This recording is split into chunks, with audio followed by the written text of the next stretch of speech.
Carousel price for Friday, May 9th, 2025, coming to you from the Nation Network studio, built by Arbor Lee here at the Historic Wall Center. In this program, a presentation of Bet365. Matt Carousel alongside Blake Price, four-time Juno Award winner Mike Rogerson, hitting switches, conducting things with intern Keenan Tregaskis. We've got a big show coming up, heading into a lovely spring weekend here in the city of Vancouver. How are you?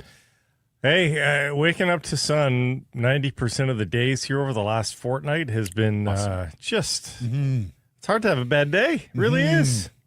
I mean, I try to manufacture a bad day every once in a while. It keeps me on my toes, but it's hard. You're off to Toronto to call MLS this weekend? Yeah, DC United versus TFC, and it's going to be a scoring bonanza.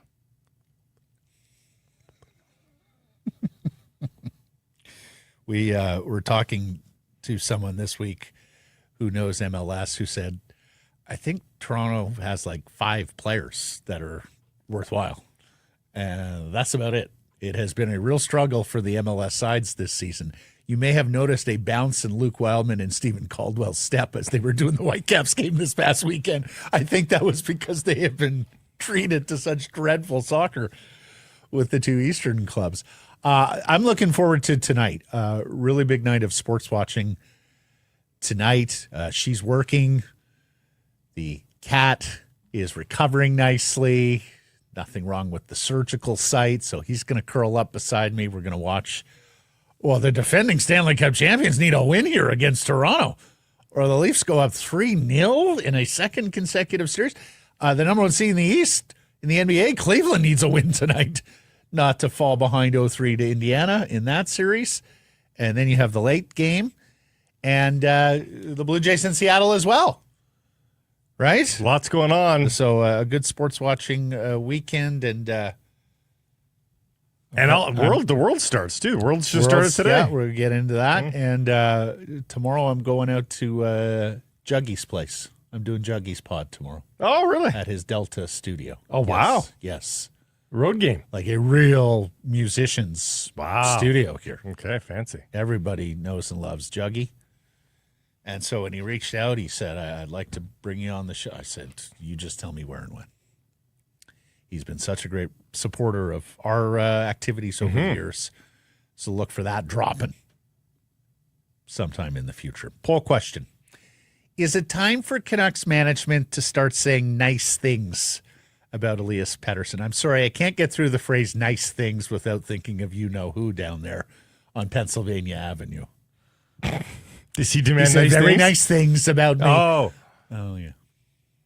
He demands nice things. Did you see the fealty yesterday of Lutnick and the others standing beside him? Every day. It's quite a show. Yeah. Big we should tell people where this is coming from. Well, we're going to get into it in our top story, but Patrik Allvin met with season ticket subscribers yesterday. And, well, I mean, he talked more on the Miller-Petterson feud. And there was yet another I don't know why they feel compelled to go out of their way to continue to laud JT Miller.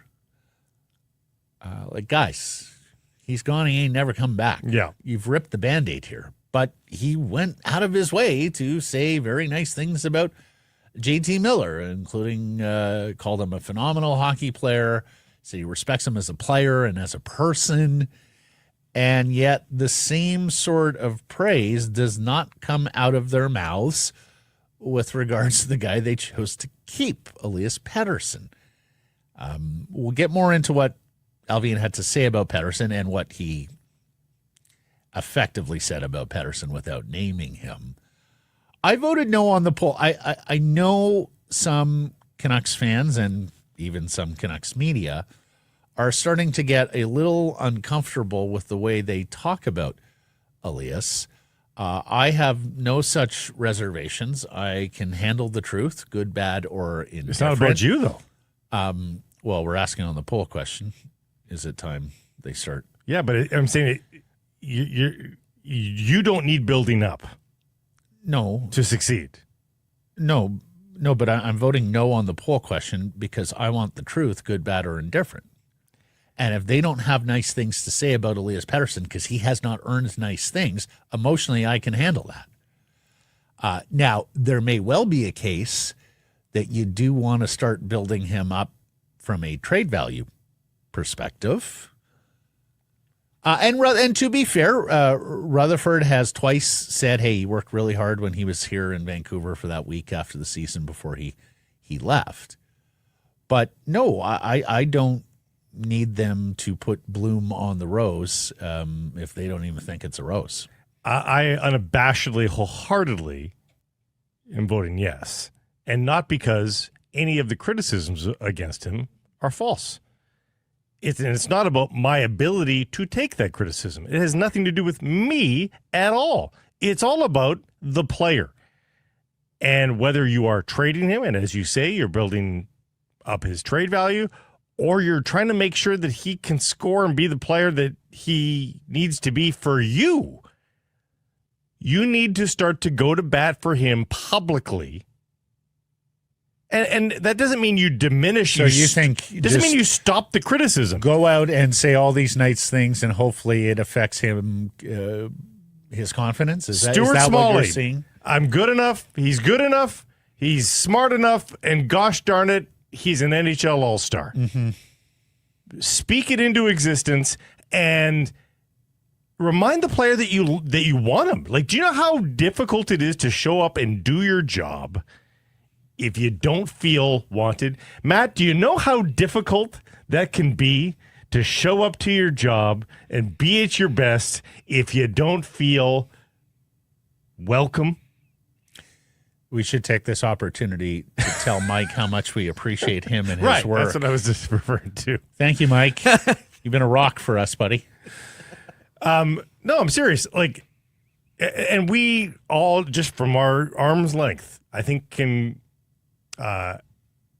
guess the kind of person that Elias Petterson is. I don't think anybody knows him truly knows him, but I think we can make some pretty safe assumptions. He's a feeler.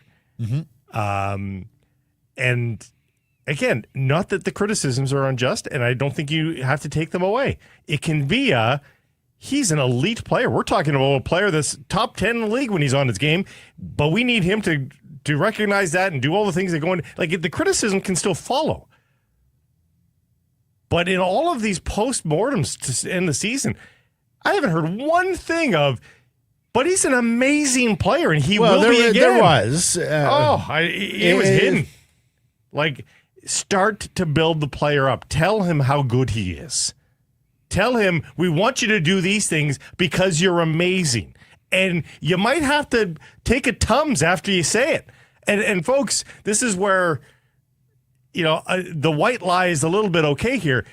It might not be what you feel in your soul even, but you owe it to yourself, if you're Allvin and Rutherford, to start to do it.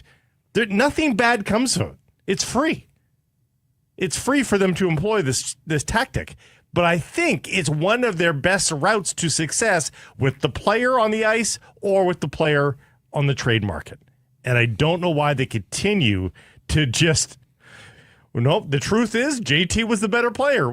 I mean, that horse is out of the barn here. Like, that damage is done. He is gone, as you said. I'm just looking at my notes here from their year-end media availability. At one point, Tocchet says he does think you can win with Elias as the centerpiece. He says Elias wants to be great. Those are all very indirects, right? Okay. We can win with Elias. Elias is great is different than, I think we can win with Elias Petterson.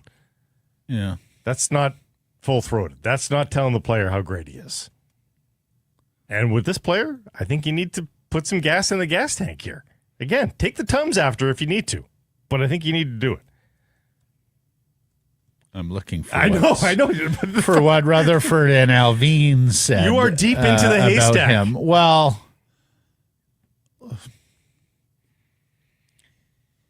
I mean, you seem more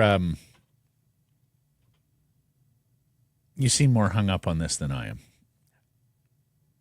But see, and if they weren't saying anything about anybody else, then that would be fine.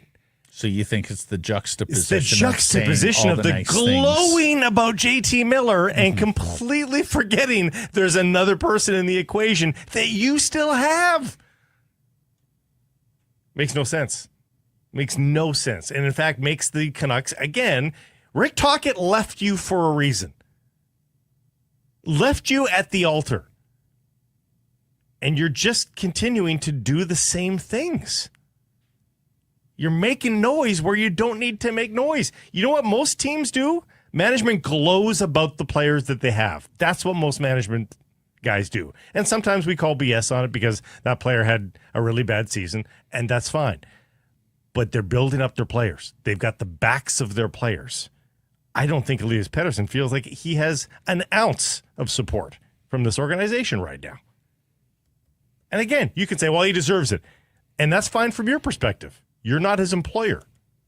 As the employer, you have a little bit more of an onus to try to build the player back up into the guy that you want him to be. That's what I'm saying. Mm-hmm.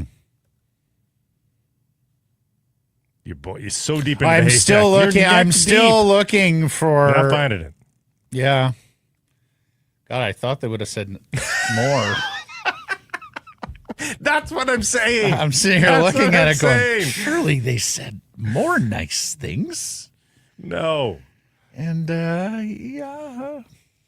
Again, I want to sound abundantly clear. Folks, you can think all the things that you want to think about Elias Pettersson, but it's a different perspective from the employer. Yeah, there's no thought police here. No. Okay. So vote at the Carson Price X and YouTube channels. Mike, you care to break the tie here? I'm no, he's yes. You're a big Canucks fan. Is it time for Canucks management to start saying nice things about Elias Pettersson? I'm going to say yes. He's a bit of a baby, and you need to treat him like one. He's an expensive baby. Babies scream. They poop their pants. You know, if we were treating them like equals, we'd be like, would you stop doing that? Unacceptable behavior. But they're babies. Can't rationalize with a baby. No. Got to take care of them. Got to tell them how great they are, even after they've just put poop up to your elbows. So, let's get to our top story, brought to you by Yellow Dog Brewing, Neighborhood no Brewing, more toilet humor. Winery. We've gone down that road again. Yeah, exactly. Yeah. This has been a big potty week here on Carson Price. Apologies. Mm-hmm. Canucks brass meets the fans at season ticket holder event. GM Patrik Allvin says they'd like Brock Besser back and confirms that Miller was pissed at Petterson for not arriving at camp in better shape. So Patrik Allvin, and it was Patrik Allvin. Yes, which is notable. In a room full of season ticket subscribers, acknowledges that Petey and Miller's feud was lingering from the past. It was addressed by both the organization and the coaching staff, and then dropped some truth. He said, quote, "It's easy when you have a 50-win season and everything goes right." He then started talking about JT Miller, where he acknowledged that Miller realized going into the season, 31, 32, you're only going to get so many more shots at a Stanley Cup. And he said Miller, quote, came in extremely prepared, and some of the younger guys thought maybe this is going to be easy. And maybe they weren't prepared to the same level that he was, and that's where things started to get off the rails a bit. Understandably so. Elias came into camp. How was your summer? Well, the knee prevented me from doing this, but it's okay. We found other exercises for me to do. JT completely heeded the word of Patrik Allvin. You remember his year-end press session the year previous where he talked about, hey, we achieved nothing, not good enough. We're trying to be a cup contender, and now the hard part starts. JT took that to heart, and good on him. the true professionalism. He came in raring to go, and at least didn't. Then Allvin did to the JT Miller trade request, quote, "It was emotional. It was hard. There were a lot of meetings leading up to the final decision. It was too, blah, blah, blah." Continued, "It was too hard for him and some of the other players around him." So, yes, did acknowledge that it spread beyond the Miller and Petterson side of things. Yeah, it seems like a lot of details that have been laid out before that I just don't know that he needs to get into the weeds again on this. It really feels like they're venting all the time about this. Do you not see an inherent hypocrisy, Blake? What's that? In that we on this side of the microphone and many fans as well want transparency, want honesty. They give us transparency and honesty, and then you sit here and criticize and say, you're not saying enough nice things. There's not enough platitudes for a guy who, in there, I mean, you have to assume, doesn't deserve the platitudes. Matt, they've said it. We got it. This... You think it's overkill? It's overkill. You think it's stabbing a corpse? Yeah. Like, this is not doubling down. We're well down the road of doubling now. Like... we get it. We get it. I have trouble with criticizing someone for giving you the truth as they see it when you're asking that person to be truthful on a regular basis. I commend Rutherford and Allvin for saying what they have said and laying it out there so that Vancouver Canucks fans know what took place this year, why the team was much worse, what derailed them, and what they have to do going forward. Accountability is huge. Yeah. But they've said it. They've said it once. They've said it twice. Yeah. They've said it 3 times. They've said it. Allvin also referred to a healthy number 40 going forward. And I see some are picking up and running with that, saying, we were told he was healthy. Folks, as Farhan so eloquently said way back in January or February, I refuse to believe this is 14 months of knee tendonitis. I think that's entirely correct. I don't think they viewed knee tendonitis as an injury, even going back to last year. Now, at the end of the season, when Elias was missing games, and there was a period earlier in the season where he missed a couple of games, yeah, that is injured. So there was multiple ailments. And when he said a healthy EP40, that doesn't mean Elias Petterson was injured for 82 this year and played through something. No, but I think it's also fair criticism to say, if you know you're prone to knee tendonitis, you've got to do the work in the offseason to try to stem that. You know, a lot of guys have chronic problems, but you can try to do the work to stem that. You can try to do the work to prevent that from constantly flaring up. You know, I've seen it. Like there's athletes that for whatever reason they just get X. But if you've got 6 months here to do the work and make sure that X isn't a problem for you during the course of the NHL regular season. So you can believe him on the tendonitis thing, but work on it, fix it. On Brock Besser, Allvin said, quote, "We got to see if there's a chance to keep Brock Besser." And then he went off and said Pius Suter was extremely good for us. There you go. He said nice things about a player who deserved nice things. And Matt, both of those players, here's the other thing. Again, like there's a really likely scenario where both of those players are not Vancouver Canucks. So he, in this press conference, has waxed about 3 players.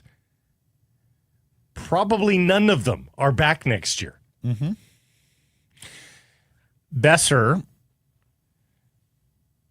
if you're not familiar, we brought this story earlier in the week, put out a reel on his Instagram last weekend, photos from this past season. Connor Garland got in the comments saying, "Love you 6." Some took that as sort of a farewell to Vancouver. The good folks at AFP Analytics see Besser project the Besser contract on 6 years at 8.5, just under $8.5 million. And Pius Suter at 4 years and $4.5 million. Do you think Besser signs that deal? Do you think the Canucks would do that deal? Well, by all accounts, Besser was looking for more than that. I don't think the Canucks do that deal. I think they need more speed. They need more dynamicism, and I think they'd maybe be willing to pay a little bit more to get that kind of a player.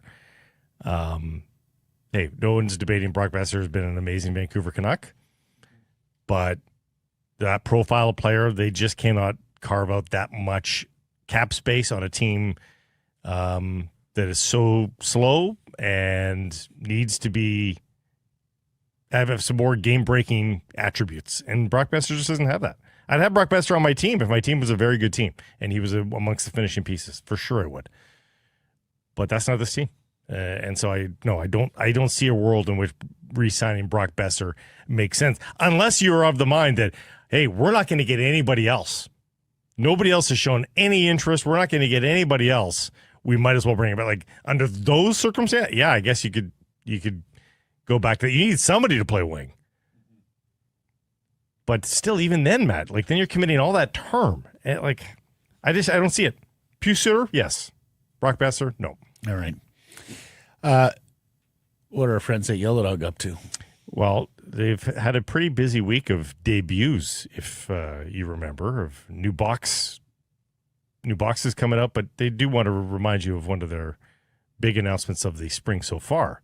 The large format 15-pack, the Rescue Lager. First time they've ever done a 15-pack. Crisp, refreshing brew, and you also help to contribute to Yellow Dog's passionate partnership with the BC SPCA. Everybody wins. So give every animal the chance they deserve, and cheers 15 times to the Rescue Lager. There is more and more smoke around Rick Tocchet and the Seattle Kraken. Jeff Merrick joined us yesterday and said, hey, guys, there was a world where Seattle was looking at Rick Tocchet even before this coaching vacancy, earlier in their young history, and that he suspected that Rick Tocchet was amongst the favorites to land the Seattle Kraken job if he so wanted it. And there's now people down the I-5 who are even wondering, have the Seattle Kraken offered the gig to Rick Tocchet? There is a world where when we join Monday, Rick Tocchet is the head coach of the Seattle Kraken. Now, earlier in the week, we asked on our daily poll question, would you feel betrayed? Most of you said no. Some of you said yes. Some of you said depends on the team. And many of you were hanging on that comment from Jim Rutherford that he wants to go back east, which, okay, I mean, people make life changes all the time, but we're like, okay, well, Tocchet lives in Vegas. That's interesting. He's going back east. Okay. People thought it was because of an NHL head coaching job. And let's face it, they're all east of Vancouver and Seattle, right? It's the Midwest and Chicago. Or it's the Boston Bruins, Philadelphia, of course, Pittsburgh. So everybody had that in mind. But it does seem like Tocchet and Seattle has a lot more heat right now than Tocchet and the Pennsylvania teams or Tocchet and Boston, where, yes, the reports came out this week that Boston really would like to talk to him. It just feels like... Go ahead. It feels like they're kicking. It feels like they're biding time. The East Coast teams a little bit more, and it seems like Seattle wants to get after it and sign their guy. Everybody's on a different timeline. If you're a team that is maybe eyeing some assistants that are still in action or something like that, then you're willing to bide your time a little bit more. But maybe Seattle just wants their guy ready to pull the trigger. And what a slap in the face that would be to the Canucks. Well, so here's the thing. I would consider it less of a slap in the face than perhaps you and frankly, some of our guests this week, Frank Corrado, Patrick Johnston later in the show, because all you guys seem hung up on the fact that Seattle doesn't have a superstar. And I get it. Yeah. At some point, you need superstars to win. There have been very few Stanley Cup champions that don't have superstar players. You consider Pietrangelo a superstar when he was with the Blues. Their first-line center was Ryan O'Reilly, but that's the outliner, basically. I look at the Seattle team, and frankly, I see a rosier future than you guys. I see a 22-year-old Matty Beniers who should get better. I see a 21-year-old Shane Wright who should get better and really improve towards the end of the year. I see Berkeley Catton, their first-round pick from last year, Spokane, who, I mean, look, if Beniers, Catton, and Wright, if nobody's a number one center, fair enough. But it's possible that all three of those guys are legit number two centers in the NHL, Blake, and that would give them depth at the position, even if they don't have the cream of the cream. I know people hate the Chandler Stevenson contract, but he's still a good player. They have other good players there, too. Jared McCann's a good player. Capo Caco took really nice Everything steps. you're saying is raising the floor. I just don't think they have a high enough ceiling. Okay, fair enough. You know? But I look at that team and the existing players they have, the prospects they have on the come, another top 10 pick this year.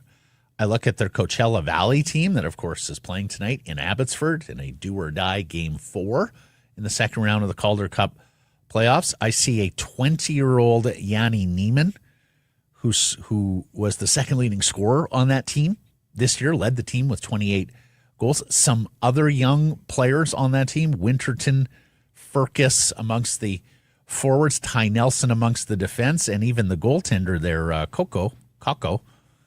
And I see a push from below from Seattle coming too. So I can completely understand if Rick Tocchet sized up what he had here in Vancouver, understood that absolutely need a second line center, if not two centers.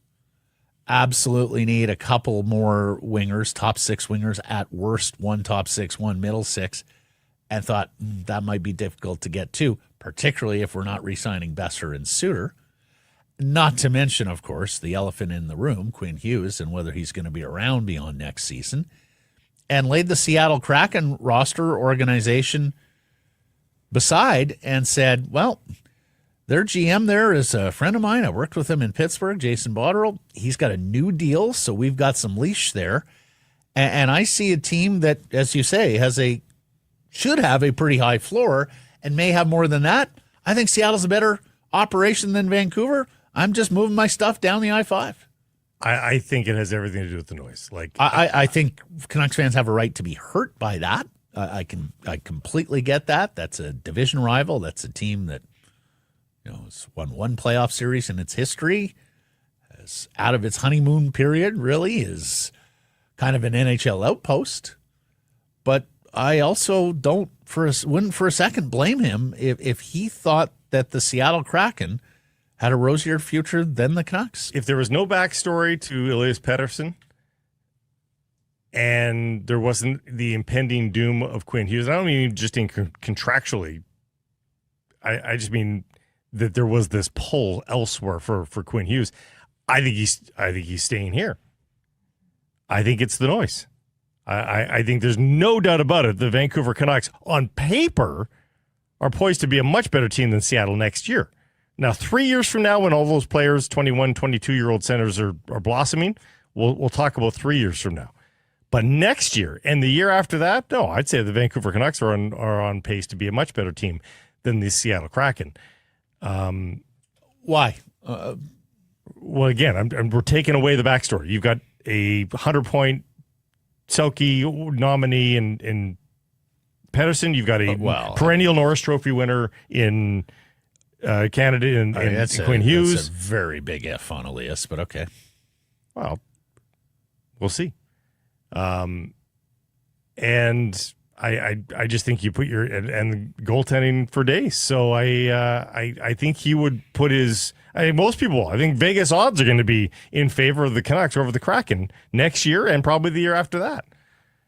And in the coaching world, I mean, Vegas odds are premised on Okay. people betting on it, not Prognostications in. Take prognosticators in. All right. I don't think people are favoring the Kraken over the Canucks. Period. But even if you use my caveat of if it wasn't for the noise, I think the noise chased him out. Yep. And then he's just looking at everybody else's competitive advantages. And so I really don't think it's about Kraken v Canucks. I think it's about Kraken v Bruins, v Flyers. And again, I think the Flyers have got some interesting high-end talent, but overall, Seattle's probably a safer landing spot than both of those spots. I don't even know what the Bruins are. I have no idea what the Bruins are. Yeah, neither do I. Yeah. Pittsburgh, I think, is the worst of them because Chicago would be intriguing because of the high-end talent. But because in Pittsburgh, you're in a rebuild without the assets with two frontline centers who, if they're still going to be there and be the players that we know them to be, probably are going to prevent you from bottoming out and getting those super high picks unless you win a lottery. Like the Kraken should flirt with the playoffs, if not the make Kraken the playoffs. should absolutely flirt with the playoffs. If the Kraken, I would not be the least bit surprised if Seattle makes the playoffs next year. Nope, I wouldn't be surprised by that. No. Satyar Shah reporting in-person interviews next week for the Canucks vacancy. Elliot Freeman makes a good point on the 32 Thoughts podcast with regards to Marco Sturm, who Irf Gaffar broke the news that he has interviewed with the Canucks. Sturm, there are some candidates out there. Perhaps Peter Laviolette is one. Perhaps someone like Mitch Love, the hot assistant in Washington, would be another, who would be perhaps settling for the Vancouver Canucks, whereas Sturm would want it desperately, like some of the other NHL first-time head coaches. And particularly because Elliott reports Sturm has interest from other vacancies as well. Like if Sturm were to choose the Canucks when he was still in the mix with other teams, that would be a baby step towards rehabilitating the image and the brand. I'm not sure he moves the needle for Canucks fans. Like I'm not sure the people in the room last night, the season ticket subscribe. Actually, those who care enough to go to that probably are in regardless. But those who are on the fence going, do I renew my season tickets next year? Do I get a smaller package? Am I just going to let them go? Yeah, I'm not sure Marco Sturm puts those people over the top. But by the same token, and I got to say, I empathize with them a little bit here because, look, the owner loves marquee value. I wouldn't be surprised if the owner's 2 cents is, let's get a name, because that always seems to be something that's attractive to him. And I can understand how the fan base is like, Marco, who? Who is this Mitch, whatever? Todd Nelson? Never heard of these guys. You'd have to fend all of that off. The fact of the matter is, the best candidate may come from those ranks. Guys who don't have marquee value. Guys who aren't broadly known amongst your fan base. And they have to make a tough decision on this. But these are two pretty good hockey men. Like, they may have screwed up the Miller-Petterson file. Well, not may have. They played a part in screwing up the Miller-Petterson file. And, yeah, sure, they have their misses as well in free agency and on the trade front. They're 1-for-1 on coaches, though. I mean, they only hired Tocchet, as they are quick to point out. Yeah, and he won a Jack Adams. Yeah. But for the most part, I think the Vancouver Canucks have made some pretty wise decisions in the hockey operations department under Rutherford and Allvin. Oh, on balance, it's really funny. We moved from the betting era where it was the hockey moves that were the most bewildering, and yet, really the day-to-day interpersonal relationships, I'm sure, were fine under Jim Benning. It seems almost the opposite here. The hockey moves seem just fine. It's the management of personality that seems to be the bigger issue for this management group. So yeah, but I mean, like DeBrusk was good. Dakota Joshua was great his first year. Suter, yeah, Suter. I mean, O'Connor and Heel both brought something the team needed. I mean, your back was against the wall. You're dealing from a position of weakness, but I mean, I think O'Connor is going to be a very useful piece for them. The Hronek trade, everybody was in knots about that one. That was an outstanding deal for the Canucks. They got exactly what they needed. Marcus Petterson played very good hockey here.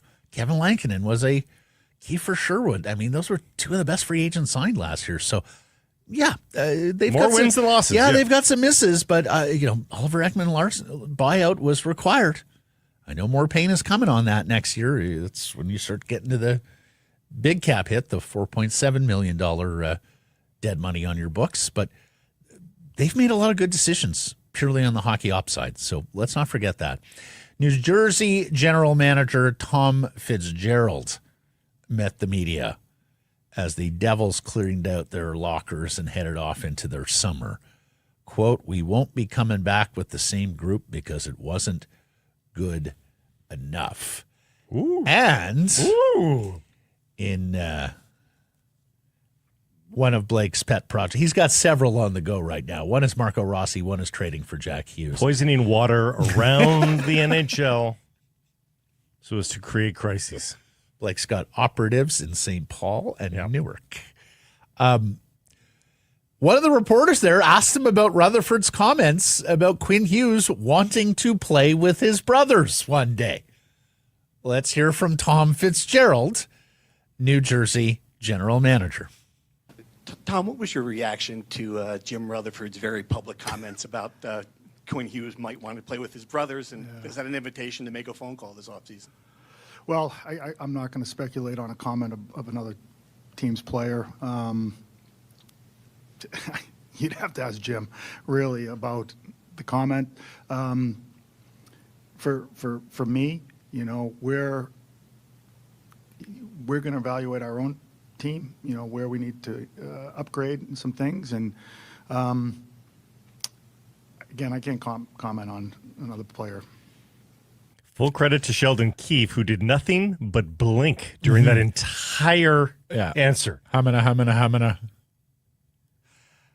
Yeah, Tom Fitzgerald was shook. He was not prepared for the question. For those listening on podcasts, like the body language there is uncomfortable as the speech pattern. The reporter's asking the question, and already he's like, I mean, the panic is setting in. Yeah. And panic, you're right. Yeah. Panic, I got to answer this. And also just like, I was flabbergasted. I gotta make sure I don't tamper with another team's players. So let's get that out there. I don't want to say anything that anyone in New Jersey or Vancouver can take and run with, so let's make sure we tick that box.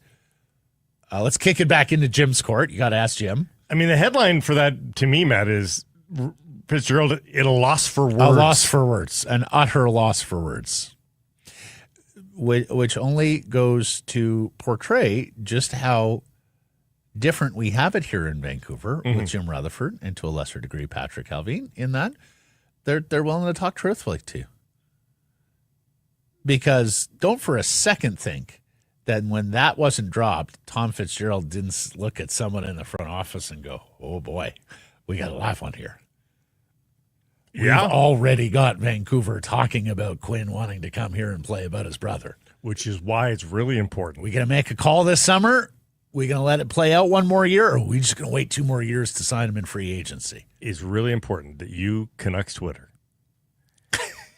start to create poison the well. Devil's burner accounts and start to complain about Jack not talking at the year-end press conference. No, just complain about Jack. He's injury-prone. He's small. We already have a small forward in Jesper Bratt. Do we really need another small forward? We got Nico. He's pretty good.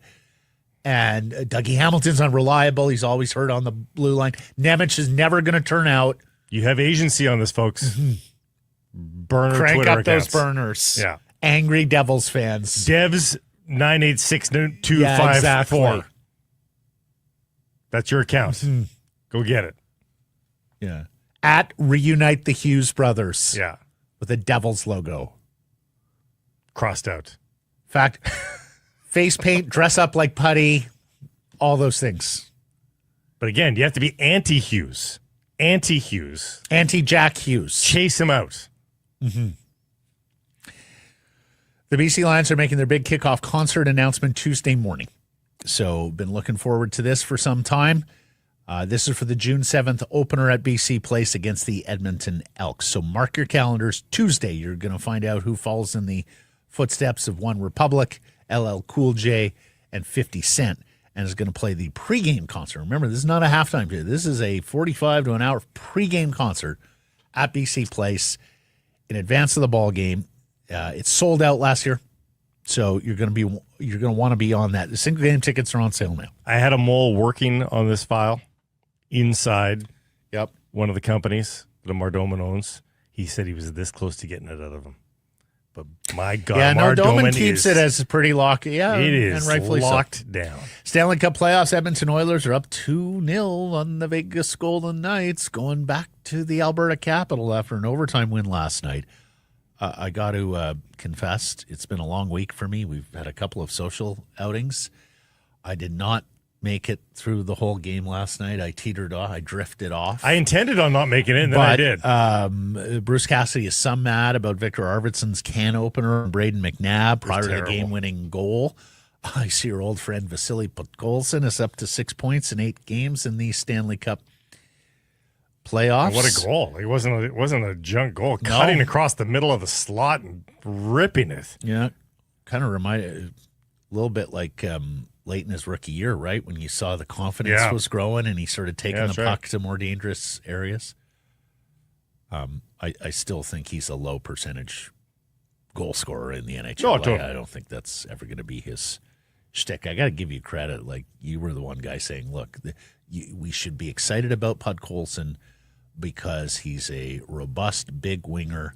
Responsible defensively. Yeah. He should do a lot of things and be an offensive contributor, but he's never going to be an offensive driver. And I remember in those early salad days, people like, no, he's a 10th overall pick. He's going to be a first-line winger. Petey, he's perfect. How about the Nico Raw cross-check?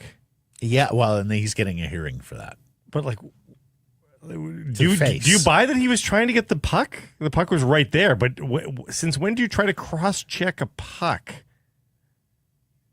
Like, I just hit him in the face. I know, but the puck had squirted up in between the two players at head height. No. And then he like it was. Well, and honestly, I regret not being a little harsher on Sam Bennett earlier in the week because I saw the other reels of him accidentally on purpose running into goaltenders.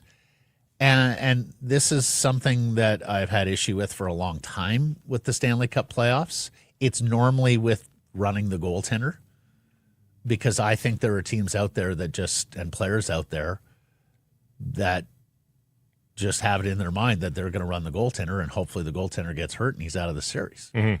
And I think Sam Bennett has achieved that in Florida. Now, again, at the time, I thought, okay, it's a penalty. I'm not sure it's a suspendable offense. It wasn't done with great ferocity or intensity or velocity. But, Toronto's on the backup goaltender now because of it. And there are reports that's going to be the case, that Stolarz is out for the series. And I feel similar to this one. NHL players will lie to your face and take any little morsel of happenstance to try and create and justify a narrative of why they did wrong to another player. And I think this is the case with this cross-check. No, I don't think he was trying to play the puck. I think he was trying to cross-check his opponent in the face. You do try to punch the puck often, but I would think that you would take your hand off stick. Yeah. Washington draws even. Does that one have 7 written all over it with Carolina and Washington? God, I hope not. I don't want to watch that game. Well, that's the only way I think that one draws me in, because even yesterday, I had to pop out at one point, was listening and heard, wow, another low event game between the Capitals and the Hurricanes. I'm just not in. Poor Ray. Ray's on that series with McDonough.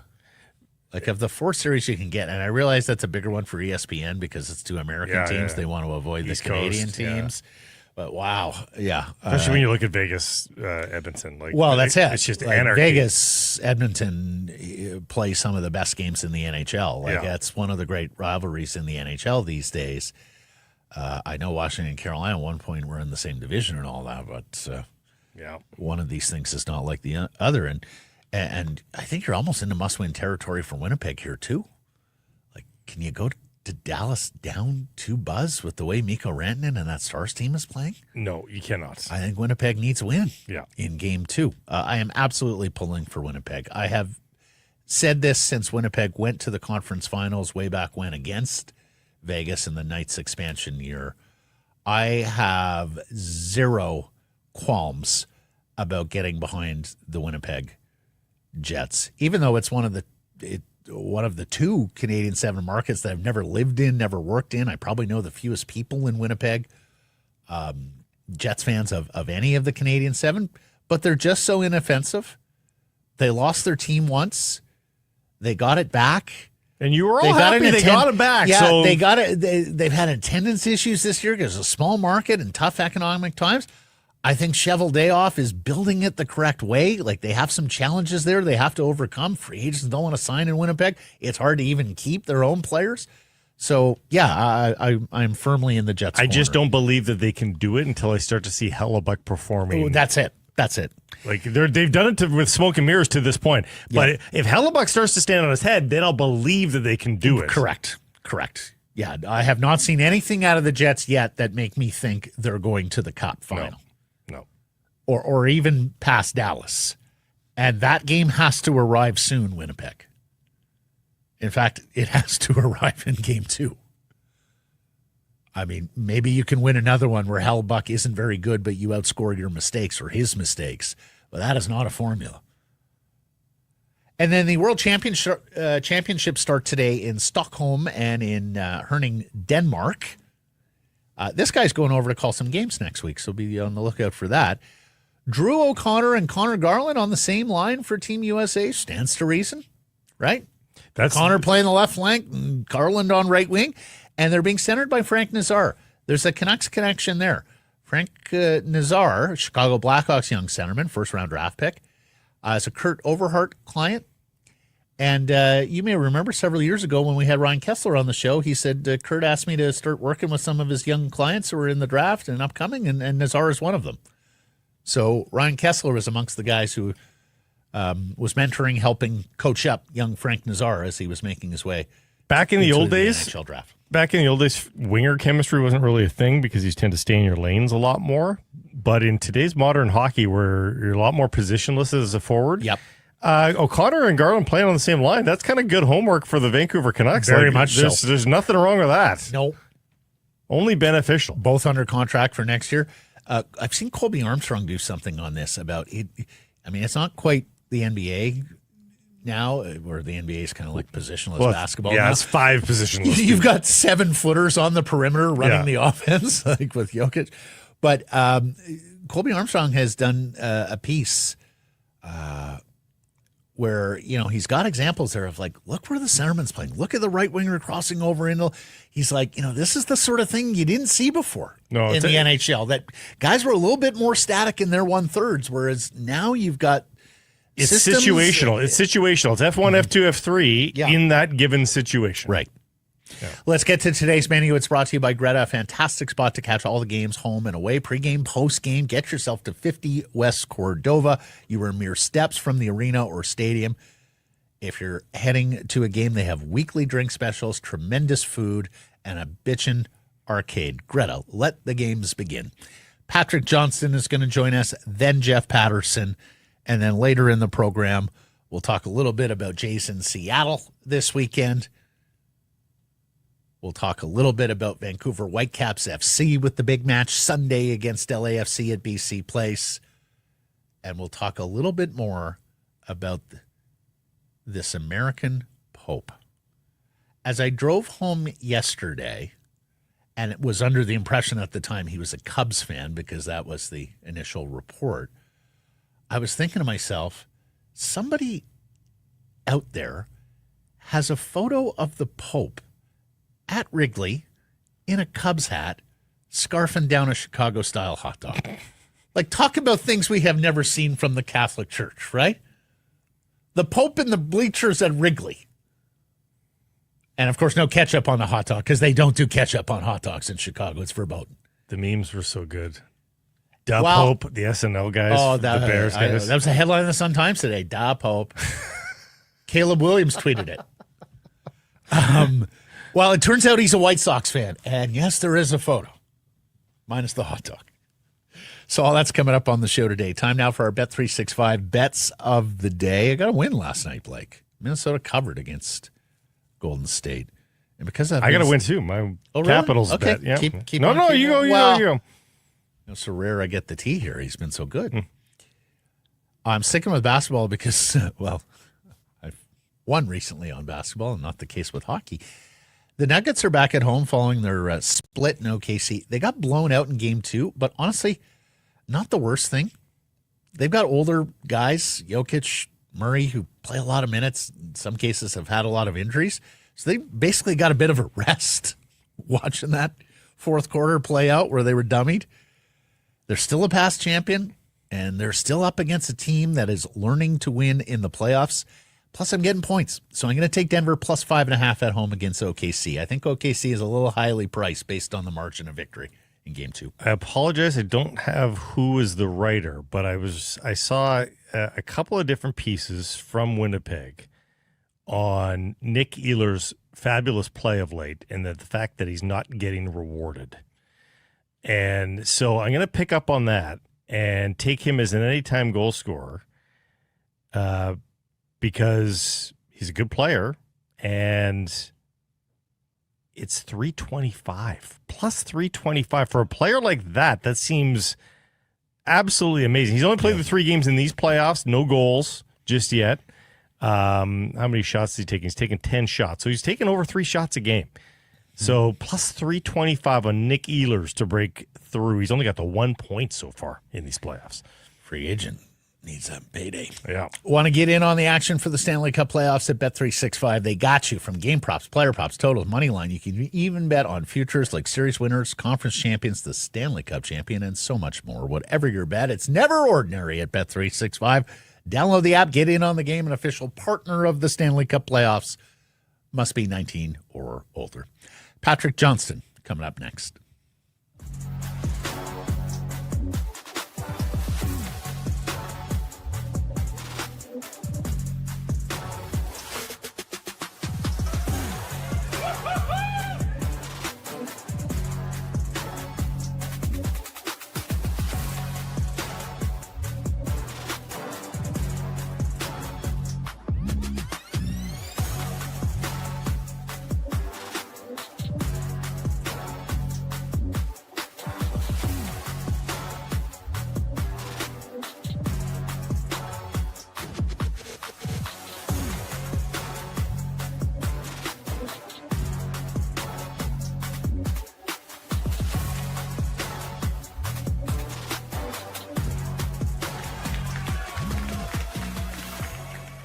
So Harrison Price from the historic Wall Center. So the weather's turned. You're playing golf. You could even play golf at the Whistler Golf Club starting today. But you're playing golf wherever you're playing golf, and you're making far more bogeys than you're making birdies. What do? Just go home. You drink bogey juice. All right. You make it feel better. Because as we have been talking about, sometimes, depending on your level, a bogey is a bad score. Now, if I make bogey on number 4 at Northlands, the uphill par 5 with the 3-tiered swooping green, that's a celebration. If I make bogey on number 3 at Northlands, the straightaway par 3, where really I should hit the green and 2 putts should be enough, need something to pick me up. Bogey juice. Comes in the single servings, comes in the big bottle. There's one behind my left shoulder. Or is it right shoulder? Right. Yeah. Right shoulder. And That's makes your everything problem better. with dog legs. Left? Is that a left dog leg or a right dog leg? You're going to talk about my vision? Really? You? Blind as a bat. But he can find his bogey juice in his golf bag. And you should get some. Use the code SP15, get 15% off. Bogeyjuice.com. Don't forget the swag. I'm sorry, The swag. how many A's in swag? That's 5. Patrik Johnston covers the Canucks for the province in PostMedia. We really should get you in Victoria at the Ledge, though, covering the let's province. go. I think you'd be a great Baldry, Zussman. You and Zussman, two bald-headed guys covering the Premier. It'd be awesome. Well, like Richard and I actually have his dad and my dad were like old-time political science colleagues, or like university professor colleagues. I guess his dad taught economics, but yeah, no, Richard and I have known each other literally forever. Although, we've only now that we're fathers and, media people that we actually like. He's a great reporter, one of the best in the country. Yeah, and you know what? The underrated thing about Richard, and it's hard to people watching on video can do this, but there are few like on-screen demonstrative pointers, like when they do their stand-up, and then he's like this place, and he does this turn with his hand and he points. And there's almost no one better in this country. He's the TVest guy who ever TV'd. Yes, we went to the same boys' school in Ottawa. I went for disciplinary reasons. He went because he was an achiever. My old rugby coach is at Ashbury. It didn't work. It didn't take. Anyway. You're coming to us from the prison library, I'm guessing, with the orange jumpsuit on.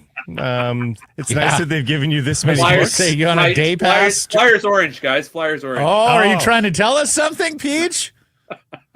No. Hey, let's start on Tocchet. Yeah.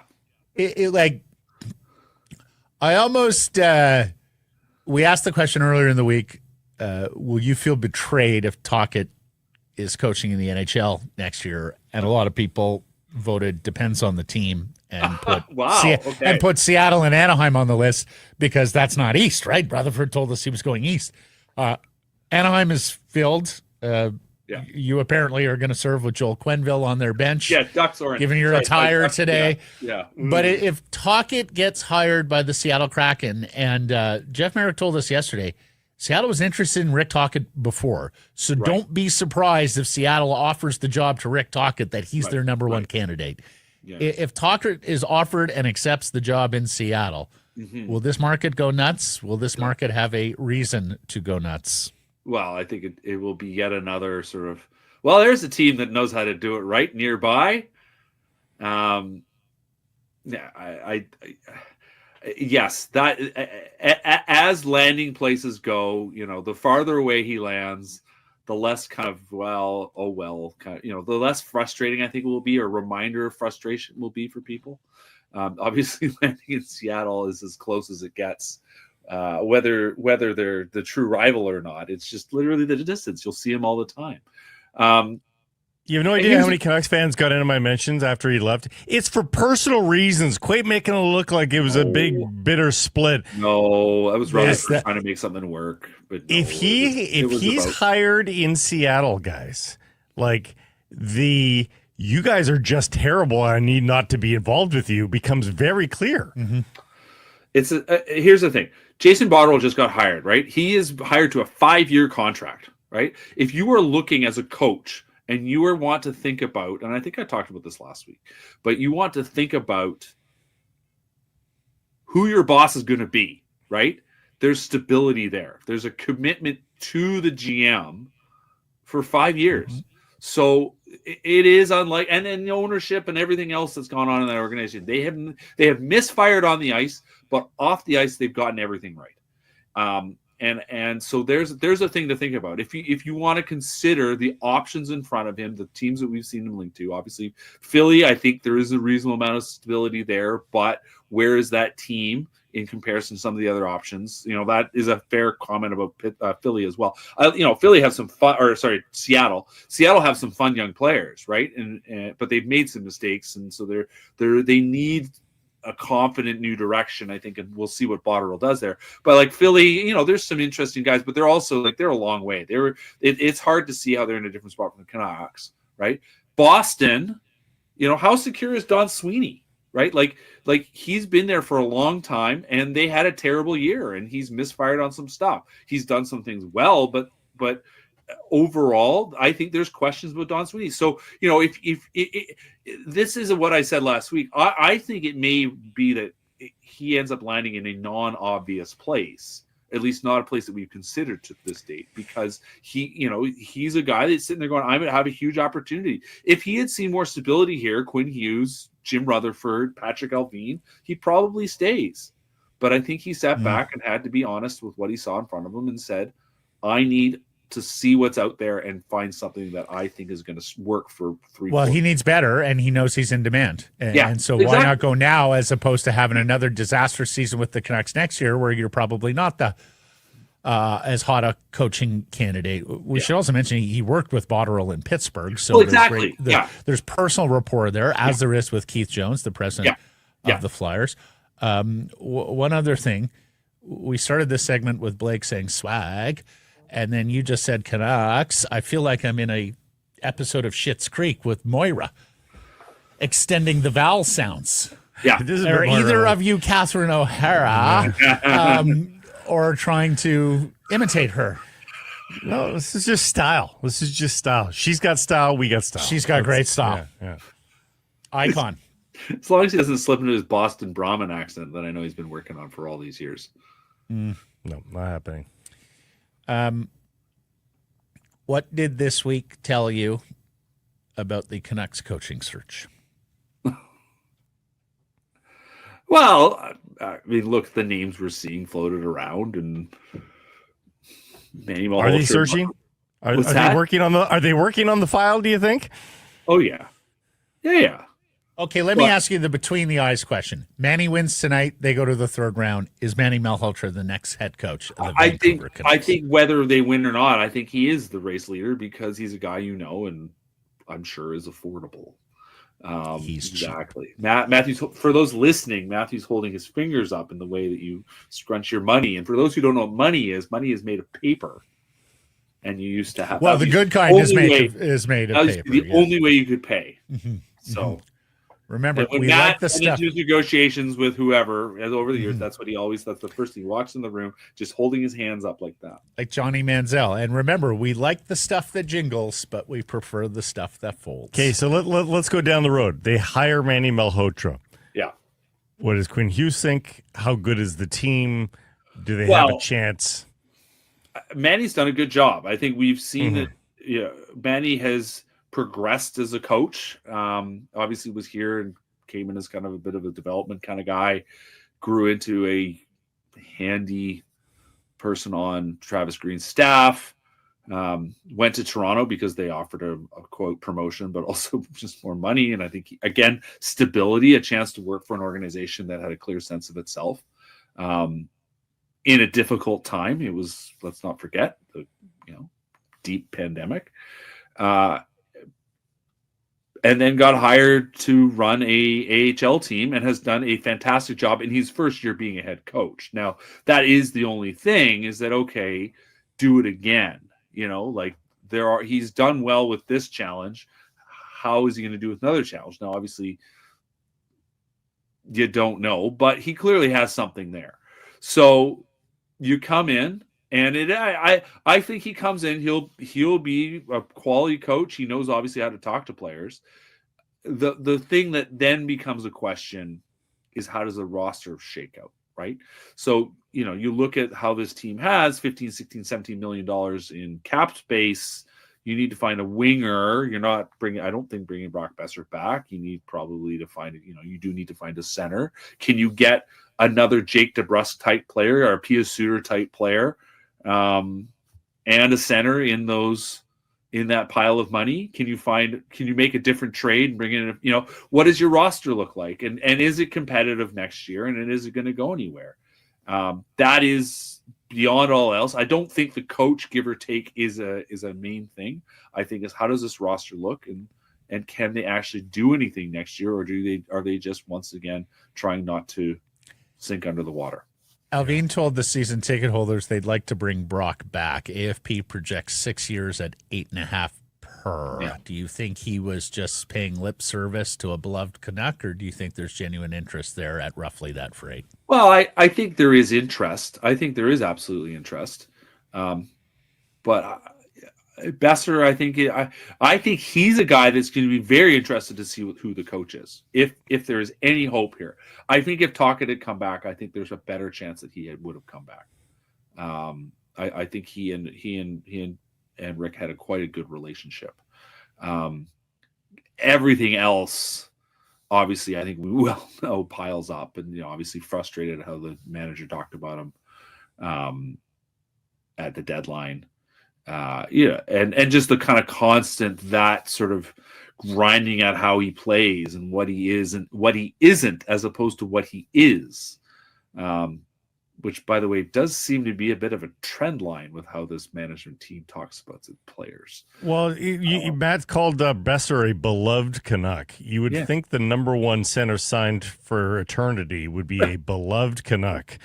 Never a compliment Elias Pettersson's way. Is this because they're going to trade him? Like, I can't think of another reason why you would not try to prop up your guy. Or they're being honest. He's not professional enough. He's not hardworking enough. And they are done trying to get through to him personally because it hasn't worked. So they're doing it publicly. Both. Well, I think you also have, I think on that note, you are also have to play to your roster, right?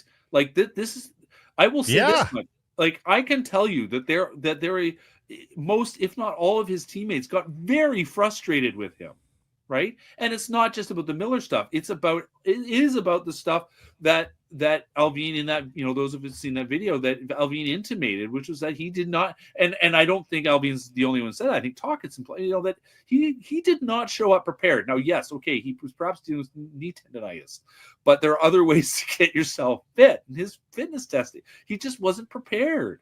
And I think they felt bad to a certain degree of constantly bringing up Sidney Crosby, because Sidney Crosby is in many ways a one-of-one type character. But the point is that you show up and it's a presence. And Petey, even if you're not a loud guy and you are a lone wolf and you aren't a guy that's going out there that says rah rah rah, and you are the complete opposite of JT Miller, there is still presence that matters and showing up that matters, and what you're doing away, to prepare yourself and doing in the gym and all these things. And if you are and it's not that you have to do it every single time, but if you are constantly not doing that, that's a problem. That said, you are absolutely correct. At the same time, look at how well this player played. He has been a star in this town, and there's a reason for that. It probably makes some sense to refer back to that. Petey, why did you find success just 16 months ago, or whatever you want to say it was, right? You were the star of the month, January 2024. How did that happen? And why isn't that happening anymore? Let's think about that. And he can be one of the top 15 players in the league, but he's got to do X.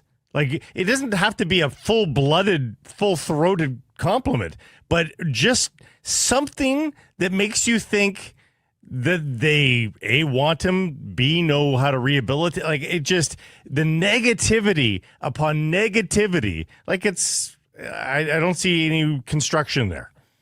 No, and it's interesting that you put it that way, and I think back to a conversation I had with him. I'm trying to think back. I think it might have been two seasons ago even, but I was thinking about how things were going and kind of. Nobody cares about our problems, but just frustrations I was feeling with how sort of interactions were playing out in the dressing room, and I thought, well, why don't I flip it around? What do they think? And I said something effective like, Petey, how do we do this differently?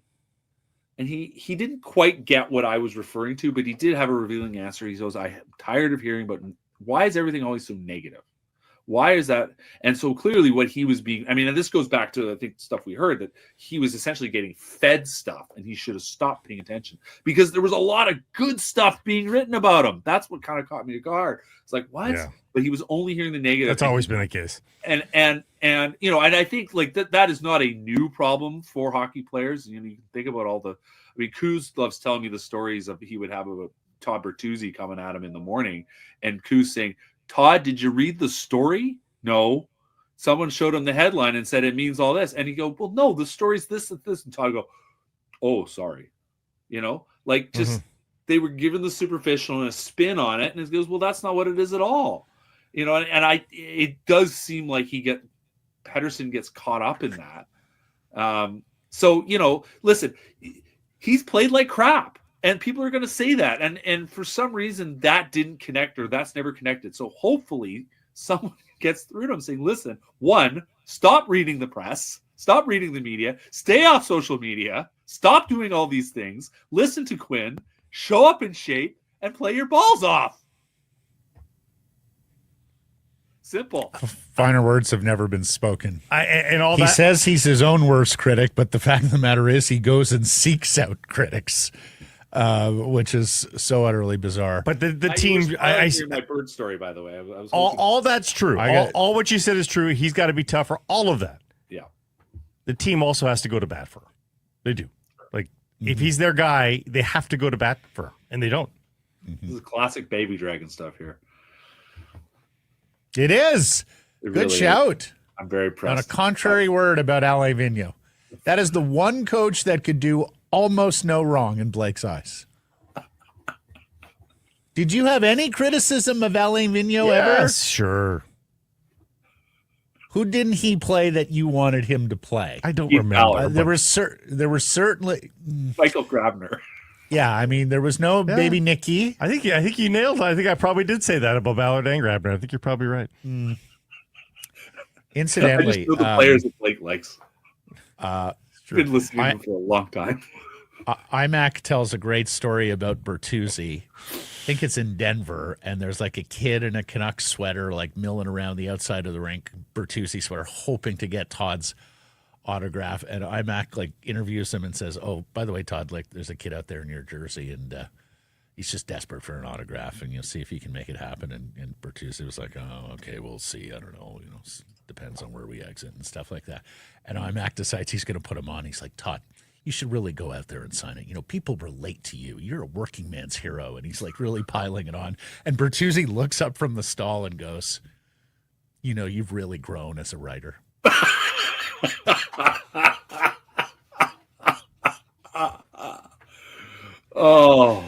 Oh, brilliant. Okay, are we done here? Is there anything else you wanted to ask him? No, I'm good. Okay, so the search We've for a covered it all. center continues for the Vancouver Canucks. Thank you, Moira. Thank you, Patrick. You have a wonderful weekend. We will see you next Thursday. Bye, Patrick. Take care. This is Harrison Price from the Historic Wall Center. This next interview brought to you by the Whistler Golf Club. And Blake, the day has finally arrived. Horns blaring, red carpet rolled out. Opening day at the Whistler Golf Club today. All the spring preparations are done, and they're accepting bookings online for the entirety of the 2025 season. No need to wait. Get those times locked in, particularly if you have a group of 12 or more. If you're planning a visit to the Whistler Golf Club or to Whistler and want to play some golf, let them know, okay? The prime times fill up quickly there over the summer. And tell them about your group, whistlergolf.com/group. Follow on social at Whistler Golf. Here's Jeff Patterson, our Canucks reporter, the host of Rink Wide Vancouver. And, they've got a big game to cover because the Abbotsford Canucks can advance to the third round of the Calder Cup playoffs. More on that in a second. How are you, Jeff? I'm good. Heard you talking about Whistler Golf there. I sent Al a quick note, just wishing him a fine opening day, and also said, we'll see you soon. Yes. Yeah. So, which reminds, I was supposed to get in touch with Al and plan our date. Okay, thank you, Jeff. Very you subtle. go. Well done. Well done. Before we get into the coaching situation and the Abbey Canucks, and this would be terrific work from Manny Malhotra and his charges, Patrik Allvin met fans at that season ticket holder event last night. And Jeff, you were saying you were struck by the full-throated endorsement of JT Miller, an endorsement that Elias Petterson has not received from his fellow Swede, the GM. well, and we heard the same thing from Rick Tocchet at his final avail at the end of the year as well. Nothing bad to say about JT. Love JT as a player. The guy that is no longer here continues to get the endorsement from coaching or past coaches and management. Well, the guy that is here doesn't seem to get that same sort of backing, at least not publicly. So it is an interesting dynamic, to say the very least. Patrik Allvin, careful in his statements to the season ticket members. Didn't want to go too far down the road, but again, pulled back more of the curtain here, I think, to give people a sense of just sort of how deep-seated this rift was between these two guys. And, I think we're getting a clearer picture now of sort of how invested JT Miller was in winning. And Patrik Allvin pointed out the fact that he's 32, and he recognized that, or at least he thought JT probably recognized he wouldn't have that many more plate appearances to take a cut at the Stanley Cup. And Elias Pettersson, obviously a little bit younger, and in theory should have a longer career. But this picture, I think, that's emerged of JT Miller as this alpha dog that was win at all costs. And I think some of the frustration was born when he would get up in Elias Pettersson's face. He wouldn't get any sort of reaction or response. And I think that probably drove JT Miller even wilder. That, not only are you not competing at my level, but you're not responding. And, JT would like to solve everything with a fist fight, right? Like that's JT's, that's the cloth he's cut from. And so I do think that was at some level. Now, were there some flashpoints along the way? It sounds like there were, but I do think the root cause here was that JT just couldn't get a response out of Elias Pettersson, and that drove him that much further. Drove a wedge that much further between these two guys. So what's done is done, but interesting that, it continues to come up even behind sort of closed doors, obviously in the world with cameras on phones, even things that are behind closed doors still get out, as this one did at the season ticketed event. So Jeff, hearing what we have heard from Allvin and from Tocchet and Rutherford to some degree as well, do you believe if they get the right offer for Elias, they want to make this trade? Do you believe that they don't necessarily believe in Elias and would love to get a healthy, good trade for them, move him on, rid themselves? Boy, we're talking perfect world stuff here. And I just think with the term that's left on that contract, that this idea of the perfect trade and getting maximum return in the way of bodies that would come in and possibly replace this player, I have trouble getting there, quite frankly. Like, I think if you're getting off that contract, you're doing it at pennies on the dollar. Team is basically taking on that contract, but I don't think they're giving up a ton of assets in. And I know the cap's going up, and more teams would, in theory, have some space there. But I don't know. And then the flip side of that is, as you watch these playoffs now, it's becoming the spring of superstardom, whether it's Mikko Rantanen or it's McDavid and Draisaitl doing their thing here, without knowing what the return ultimately would be. But I think in terms of warm bodies, the return would be pretty low. There's a part of me that thinks that the Canucks are going to bet on Elias Pettersson bouncing back, and instead of chasing another elite player, hoping they can rehabilitate the one that they've got here. But in saying all of that, one thing to get regular season Elias Pettersson back, guys, we saw in the playoffs last year against Edmonton that he disappeared even further than he had down the stretch. And so there is a lasting concern for me in, and it has to be baby steps, and he can't get to the playoffs without having a big regular season. But I still have some concerns when I see how physical the playoffs are, when I see how guys are digging in and win at all costs. I need to see some of that from Elias Pettersson. And we didn't see much, if any, of that over the course of this past regular season, but even more so going back to last year's playoffs. So they octuple down on their love of JT Miller, the departed player, when they could be building Petterson up. Why haven't they, even for a second, and they've had their criticism, and that's fine to have the criticism. But I think you can do both. We joke about the parenting sandwich around here, deliver the two good things around the bad thing. Like, how about a little bit of parenting sandwich on Elias Pettersson and say one unbelievably flattering thing about, honestly, Jeff, they can't speak a great word about the guy. And A, it's just weird.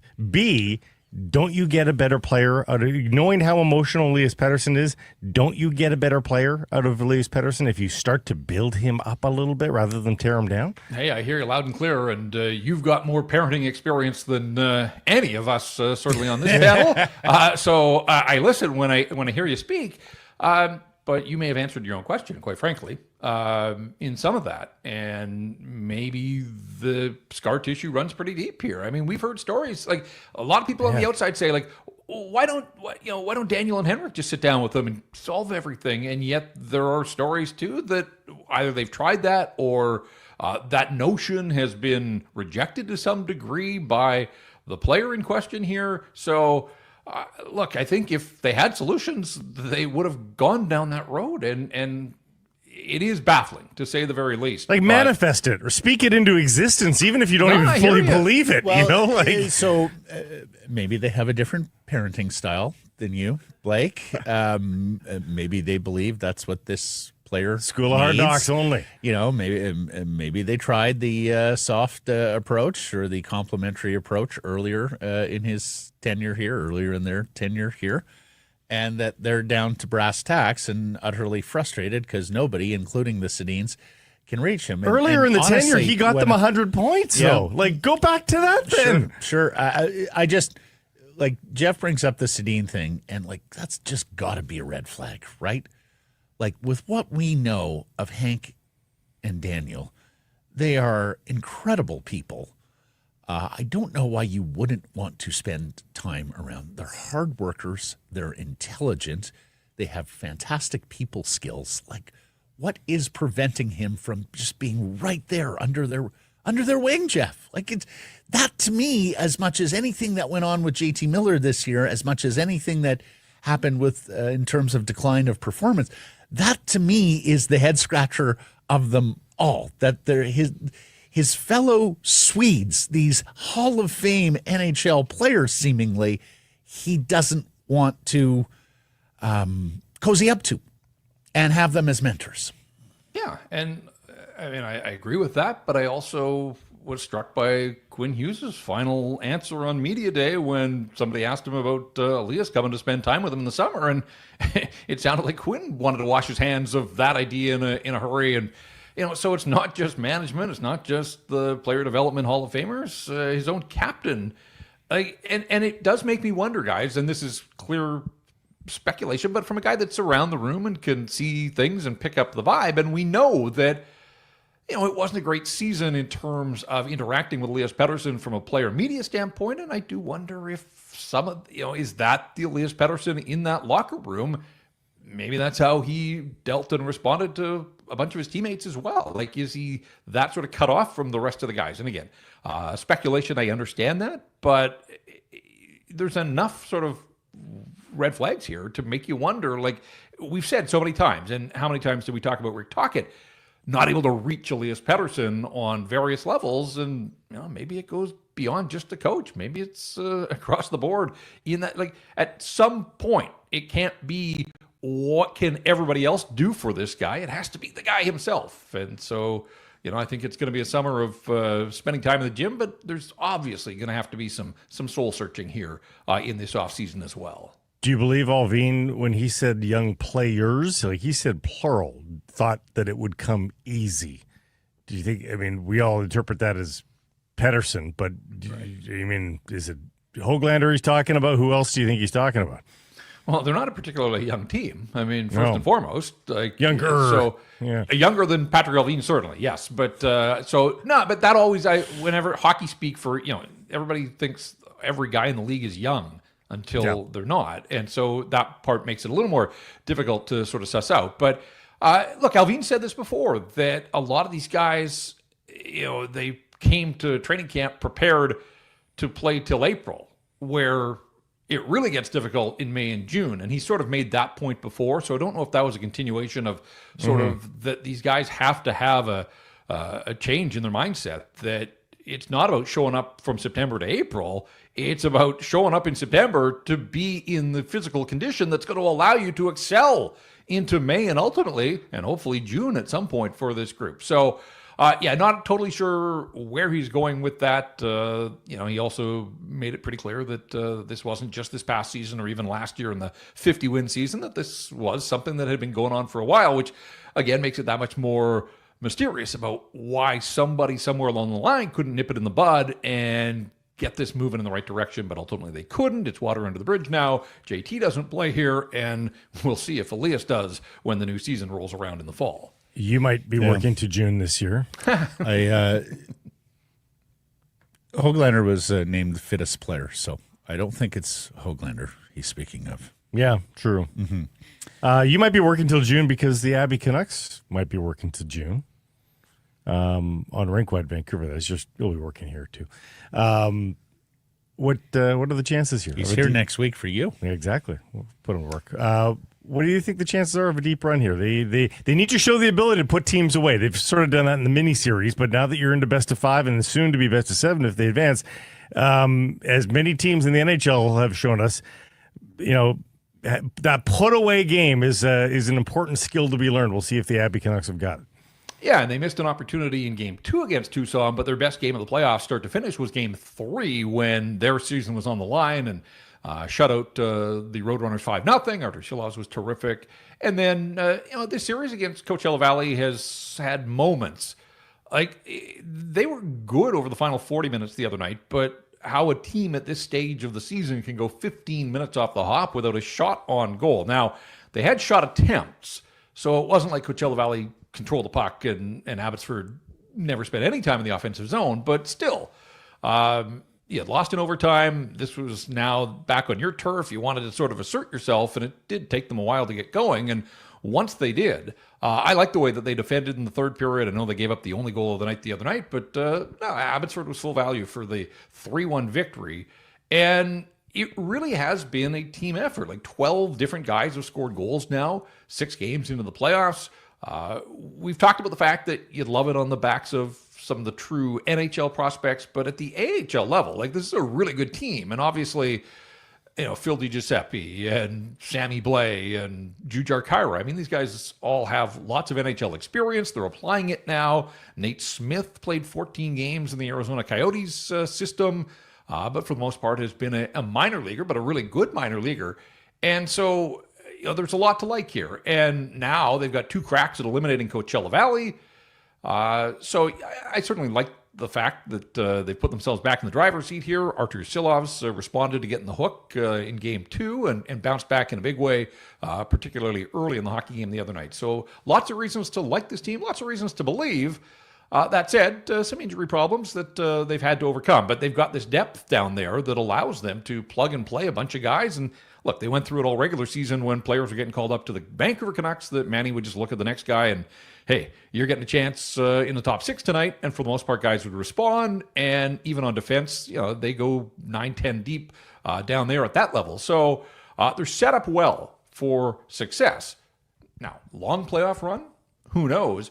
I will say, and before you get too excited about the idea of a best of 7, there is still another best of 5 before they get to the best of 7. Oh, my God. I thought it went to best of 7. Final. No, the division final.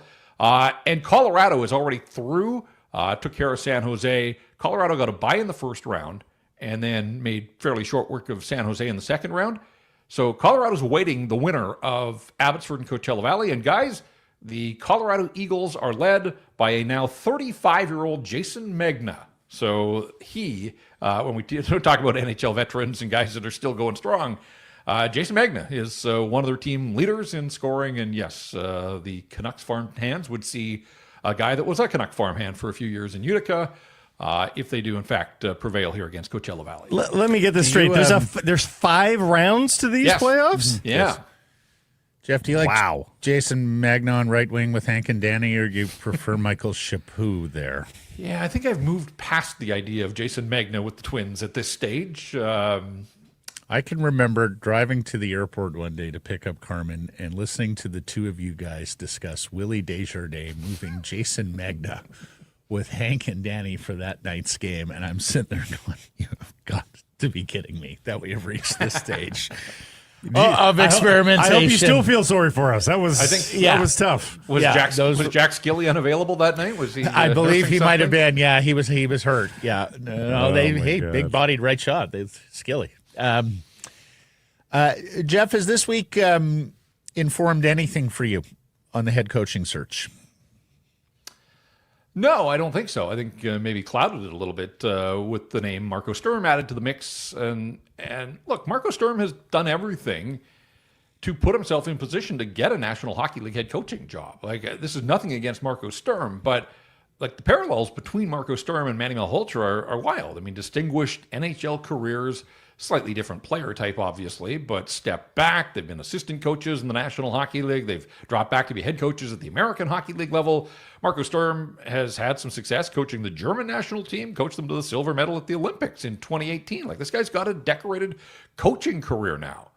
All of that said, I have trouble in my mind putting him in front of Manny Malhotra at this stage. And if the separator is a couple more years of head coaching at the American Hockey League level, I'd be surprised if that's the differentiator at this stage. And I know you guys touched on it briefly, and I don't think this is going to hold Marco Sturm back from getting a head coaching job in the NHL. But I would love to know and hope that he would be asked about how his team scored just one goal in 2 playoff games this spring at the American Hockey League level and bowed out as early as they did. Like, that's, I'm sure he wasn't expecting that, but as the higher seed, you could only milk 1 goal out of your team in 2 games with home ice advantage. So a little bit of a red flag. Therefore, if he was to be the guy coming into Vancouver for a team that just went through this season where they were offensively challenged and so many guys couldn't score, is that necessarily the right fit? So,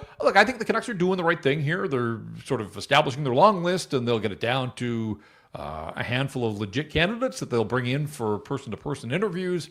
I thought the dominoes might fall a little quicker around the league, guys. And I know that Anaheim's filled its gap, but I thought when Mike Sullivan got hired by the Rangers that other teams might get into more of a scramble mode to make sure that they didn't miss out on their guy. And so I'm not sure what is going to get the dominoes falling, but there are still a ton of vacancies, and who knows? I mean, there, I suppose, could still be 1 or 2 more based on what's happening around the NHL playoffs. But no, to answer the question there, Matt, I don't think that I'm any closer to believing that the Canucks have really zeroed in on one guy, their guy, at this stage of the process. Great stuff. Well, Jeff, you're busy at work again this weekend with this Abbotsford game. We wish you the best on that, and look forward to seeing what the weekend brings for the Abbey Canucks. Could be into the 3rd round of the Calder Cup playoffs by the time we talk on Monday. Well, I'm hoping it brings Sunday off, quite frankly. Yes, it'd be great if they won tonight for you. Now, look, we're committed. We'll work Sunday if they're working Sunday, but they get 2 cracks at it here. Get it done. They're at home here. They've got Coachella Valley on the ropes. So, Game 4 on Friday night, and then Game 5, if need be, on Sunday. It's a Harrison Price from the historic Wall Center, and if you're heading to a game in downtown Vancouver, make a staycation out of it. Book your stay here at the Wall. Call 604-331-1000. Get the Harrison Price exclusive rate. Ask for it. Some blackout dates apply based on availability. I had a very vivid flashback to our test drive of the Toyota BZ4X this morning because I got into an Uber, and it was a BZ4X. It was more than a flashback. It was actual experience. And I was reminded how great a ride it is, how much fun. I wasn't even driving it. I was merely a passenger, so well appointed. Go take one for a test drive yourself. Get behind the wheel of this fully 100% electric vehicle that keeps you in the HOV lane for life. Right now, you can get a $5,000 incentive to buy, plus 0.99% APR financing for 36 months. Why wouldn't you? ShopToyota.ca. I'm looking at my notes from that test drive. They have heated seats in the back. I didn't need that today. The dash, space-aged. It's an incredible dash. Feels like a spaceship in there. And it's perforated leather, and that makes the seats more breathable. Yes, cool in the summer. Yeah. Getting towards that time of year, They even have levels of steering wheel heat. You can turn it up, you can turn it down on the sensitive steering. hands. It's fantastic. The Jays salvage a game in Los Angeles against the Angels, but they head into Seattle for their annual home games away from home at 17-20, 4 games back in the New York Yankees, 3rd place in the American League East. And I'm not sure it's going to be Rogers Center West this weekend, Blake. Lots of talk out there that it's going to be a far more muted crowd. School's still in. Elbows are up. Uncertain economic times amid tariffs. I participated in 2 stories about that this week. Believe it or not, people in the market connect me with Jason Seattle weekend. Yeah, they do. Yeah. So I did CTV yesterday, but a couple days ago we talked with Steve Ewan of the Province, and I have a bone to pick. Oh, misquoted? No, not misquoted. So first of all, Take it out of context. no, slight factual error. Oh, E's and O's. First of all, he led with me. I was in the lead. I was like, oh, God, Steve. You're putting me in the lead. He brought up the OK Blue Jay performance at the Nat several years ago. So a whole new round of ridicule. Thank God it's a written media. For those who Didn't have missed to hear it again. Linked to it. And he linked to it, and I'm sitting there going, oh, God, here's the video again.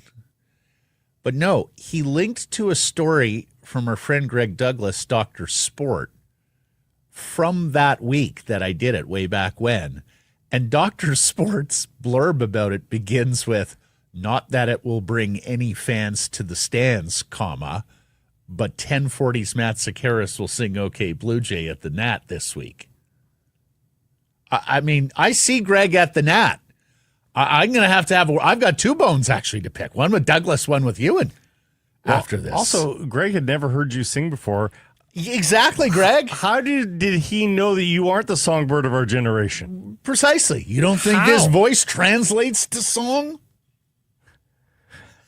Huh? That's a great way to really hammer home that point. And the other thing, and I mentioned this to Ewan, he said I was out there in full player's uniform. I did not wear the pants. No. They were like, here are the pants. I'm like, I'm going out to sing. I don't need to be wearing baseball pants to do this. I did wear the jersey. And, well, I'm hoping the statute has expired on this. They called down to Dunedin. They had Dunedin send up a couple of spring training jerseys from that year for me to wear. I believe they were supposed to be delivered back to Dunedin. They're in my closet. Who's to say what happened? In fact, one of them I wear to Jays in Seattle most years, and I get the strangest looks because people are like, where did you get that jersey? Because it's got like a little Florida patch on it. Yeah. People recognize it's not a game jersey, regular season game jersey. Still fits beautifully, I must say. It's a very well-made garment. Anyways, Gosman versus Castillo tonight. Seattle, by the way, is down to just one Luis Castillo. They traded the other less accomplished Luis Castillo yesterday. Remember we did that item last month? The Mariners had two Luis Castillos. The Canucks had two Elias Pettersons. Anyways, by the way, the game's on TV. You don't have to drive down. You can just watch it on TV. Mm-hmm. Yeah. Well, there have been 2 weekends, Jays and Seattle weekends, that I've missed in, say, the last 12 years. I find myself a little depressed watching them on TV because I sit there and I go, why am I not there? I find With all myself my depressed fellow watching Canadians, great Canadians. They support Canada's team. They make the journey. It's the largest gathering of Canadians outside our borders annually every single year. You meet people from the Yukon, from Saskatchewan. You've got people who have been in a car 21 hours to get to Seattle. Like, it means something to them. I'm depressed watching the Jays at all times.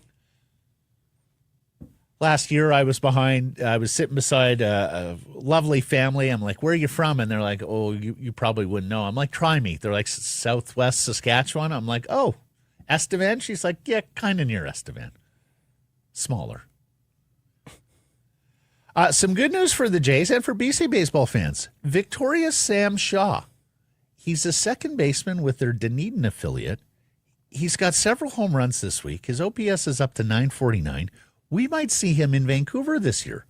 He was the top rated Canadian in the 2023 draft, went in the 9th round. We had him on the show. So well done, Sam Shaw. Looking forward to seeing him at the Nat. And, of course, speaking of the Canadians, they won a ball game last night in 2 hours and 1 minute.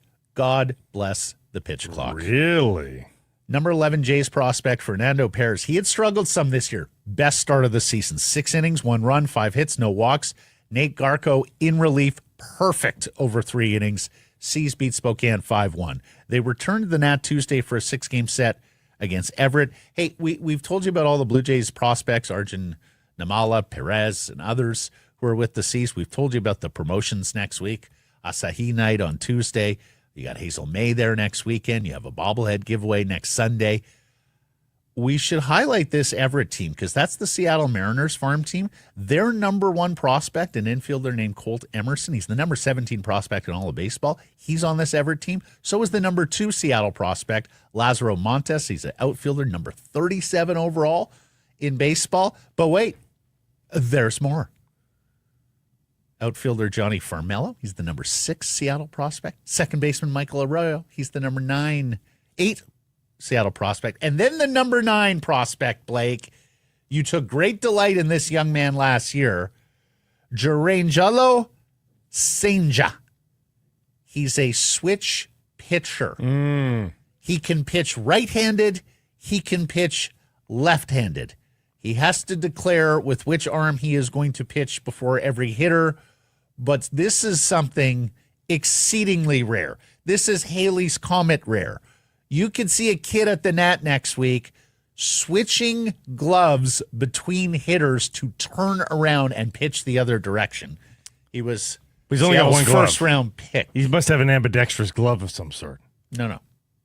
I believe he switches gloves. Like he runs to the dugout? I believe the club he runs out with a glove. Really? Ambidextrous glove. Yeah. Okay. If Jim Abbott could get a special glove. No, Jim Abbott was different, though. He only had one hand. This guy has 2 hands. No, but then he's got to put the glove on his other arm at times. Just stop. He did.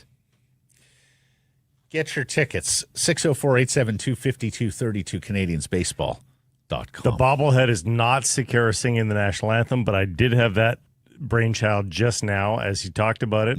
So I'm going to plant that seed with our contacts at the Seas and see if next year we can get a Matt Sakara's bobblehead in an untucked shirt. They want to bring with his arms raised high. People giving me like crap all these years later. The jersey was untucked. Andy Dunn was like, the jersey's untucked.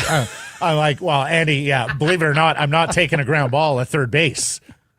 Of course, the jersey was untucked. I mean, I'm going to tuck the jersey. What do you want me to put cleats and a belt on? Come on. It was unclean. It was 90 seconds on the pitch, leading the crowd in OK Blue Jays. Tuck it in. Caps play host LAFC Sunday, 4 p.m. BC Place, holding a 7-point lead atop MLS West. It's the only Sunday game in MLS, so it's like a standalone. The rest of the soccer world is going to get a chance to watch this game. There's no Sunday night soccer? There's no Sunday night soccer. Really? And it is possible that Vancouver could be 10 points clear of the field in the Western Conference with a win. They're 7 right now. Hear my mouth. Second place, Minnesota has a very tough game. They face Miami. Lionel Messi. Third place, Portland. Okay, so, Sporting KC isn't all that good. They're better, though. The coaching change. And then fourth place, San Diego. St. Louis isn't very good, but the game is in St. Louis. So hear me out. Minnesota loses. Portland manages only a draw against SKC. San Diego loses in St. Louis. Caps would be up 10 points with a win. 3+ games clear of the field. It's already the 8th best 11-game start in Major League Soccer history. Could they keep it And going? some of those included shootouts back in the day, so there was extra points available. That stat is for non-shootout error. Oh, is it? Yeah. Okay. But because they had the stat earlier in the week that they ranked in the top, was it 6 or 8? Maybe for the other one, yeah. LAFC is no easy out, though. Their record is average for LAFC, but you have to be careful with them. It'll be very interesting. Expecting Brian White and Matias Laborda to be back from injury, not Ryan Gauld. He is still not training. Yeah. Okay, so we're going to start E's and O's a smidge early here because shortly after the program ended yesterday, John Prevost of Chicago did rounds of interviews about his brother, the former Robert Francis Prevost, now Pope Leo the 14th. And the brother confirms, no. He's a White Sox fan. He is not a Cubs fan. The Cubs so leaned into this that they put a message on their billboard outside Wrigley. Well, it turns out, and there's the photo for you, on those of you on YouTube and X, there is a photo of him at the 2005 World Series in White Sox gear. Brother says he has always been a White Sox fan, never a Cubs fan. He says their mother was a Cubs fan because she was from the north side of Chicago. Mutter was a mutter. We are still awaiting word on whether the new Pope is a Bears, Bulls, and Blackhawks fan. He began his mass last night in English, Blake. Like things that haven't happened very often at the Vatican. The Pope standing up there and doing a mass in English, or at least beginning. I'm just noticing him at Comiskey there. His jersey's tucked in.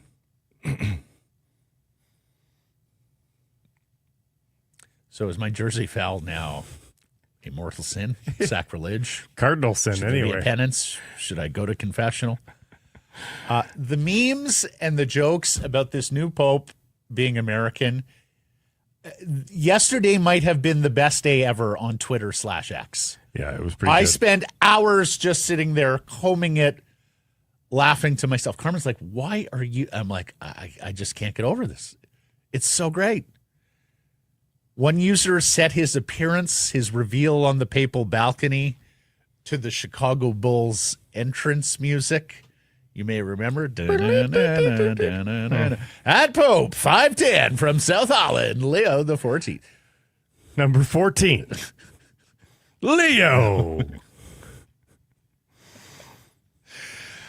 They came from everywhere. Smart play for the Vatican to go with an American Pope, avoid tariffs. An American Pope is kind of like a DEI hire if you think of it. It's true for that particular post. And then I love this one. For those who don't know, Notre Dame's about 2 hours away from Chicago. It's kind of like a home team for Chicago. Josh Bradley. The Pope being from Chicago, but going to Villanova for undergrad is an enormous L for Notre Dame. Historic fumble. If we can't recruit in our backyard. It's true. They've got to be. We've got an American Pope, but he didn't go to Notre Dame? Touchdown Jesus was right there for him. It was right there. And he chose Villanova. He chose Villanova. Yeah. Well, he's It's an got Augustinian. villain in it. It's got the word villain in it. But he's an Augustinian. Do you want the next Canucks coach to have head coaching experience? Our poll question from Thursday. Yes or no, people said? They said yes. Yeah, they did. Percentage? 69. 66. Rob, I don't think it's necessary. A lot of the best coaches in the league were pulled from the AHL or other leagues without any NHL HC experience. Yep. K-Town Chef, none of the guys that have serious experience, they don't really interest me. I'd rather see some fresh blood. Saw a lot of that. Amos, it should be a factor, but not necessarily a deciding factor. Tiger, best candidate for the job, gets it. Have to have some head coaching experience at some level. I'm cool with Manny or another bolter from the AHL getting the job over picking another retread, unless the brain trust feels Manny needs more seasoning. Errors and omissions, we did the Pope one. Also, should have mentioned yesterday when we were talking about the Mariners. They have won 9 straight series for the first time since their epic 2001 season. So an omission. Anything to self-report? Anything from the inbox or Yerky? Well, Yerky was going crazy the other day. Did you get all of Yerky's? He was quite active. I think so. I'm sure he would have further prompted if there was an omission amongst his errors and omissions. No Safeways in Tennessee.